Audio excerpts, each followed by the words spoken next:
It is now 5 years and just over 5 months since former President Mwai Kibaki launched the Vision 2030 project. Under the flagship project, tourism is envisaged to be one of the key drivers of the economic pillar, with the country targeting to build 5 resort cities. Well, in Isiolo, the journey to a resort city has already begun, with mixed feelings among residents and high hopes for businessmen. And as Rita Tinina reports, the Isiolo County government says the Uhuru Kenyatta administration is not as passionate about the project as that of his predecessor Mwai Kibaki.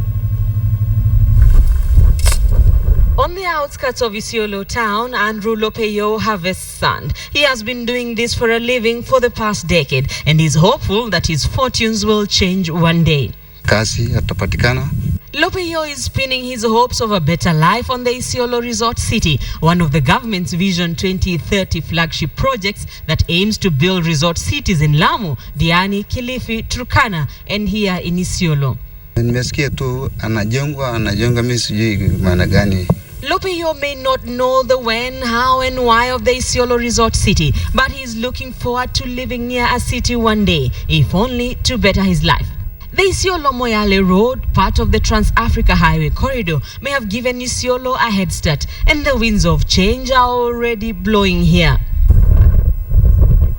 At the Isiolo International Airport, a 2.5-kilometer runway is complete. The airport land has also been fenced. There's a plan to extend that runway to around 4 kilometers to meet the international standards. Construction of the airport's terminal building and warehouses is underway, but this is not the only step taken in the journey towards the resort city. Isiolo is expanding its sewerage system. Plans are also underway to increase the town's water supply from the current 2,000 cubic meters a day to 8,000 cubic meters. The electricity supply is set for an upgrade from 38 megawatts to 138 megawatts. Add that to the proposed construction of a mega dam. That has also the capacity of holding around 250 gallons of water, 250 million gallons of water. And just over 5 kilometers from Isiolo town, the town's newest building stands, an ultra-modern abattoir for the slaughter of goats, cows and camels. The abattoir is 80% complete, with a 50-acre holding ground already fenced. We are still left with the construction of the road from the abattoir to join the main road, and also the cooling facilities. With an international airport in close proximity, the abattoir, it is envisaged, will serve the international meat export market. And Nachokole Achukwa, a guard at the facility, will tell you its completion is eagerly awaited by traders in the northern frontier. Iko na watu wanatokanga tu watajiri akitoka fande ya Mwele, Wajia, huko Mandera, anakuja kuangalia hapo kama uko tayari. For decades, the Isiolo goat market has been the focal point for the sale of livestock here. Mbuzi, hata ng'ombe tunanunua. Wacha ng'ombe, hata bunda tukibata barabara tunanunua, tunauza. Bora tunapata nini faida? The prospects of the abattoir have elicited mixed feelings. Tujui faida ya kichinjio hiyo. Tutaweza kujua vile wananunua. Sisi tumezoea kuuza mifugo yetu akiwa anasimama. Tukimfungulia hii slaughterhouse, tunapata faida. Tunaletewa customer kitoka nje. The changing face of this dusty town is evident. New hotels have been built, but the hotel owners are not the only ones anticipating good business with the coming of the resort city. Land speculators have found a new address in Isiolo. That has, in the first instance, increased the land prices, but it has also brought another phenomenon.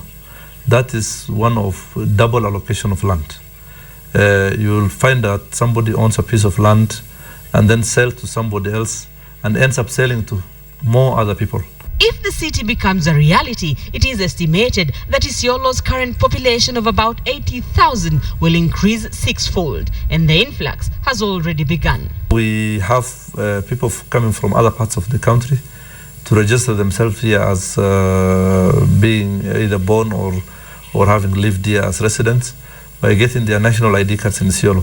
Over 6,000 acres of land have been set aside for the construction of the city. Isiolo's location almost right at the center of Kenya, and the fact that it is near major tourist attraction sites such as Samburu National Park and the Shaba National Reserve may have informed the choice of Isiolo for a resort city. The resort city has been the passion of President Kibaki. I think that is on record. Unfortunately, I lack the same passion from the current administration. For now, the thousands of acres of land set aside for the Isiolo resort cities sit idle. But with Isiolo gearing up for city status, the next 17 years will be crucial and will make all the difference between having a resort city up and running here and a government blueprint project that will be good only on paper. Rita Tinina, KTN, Isiolo.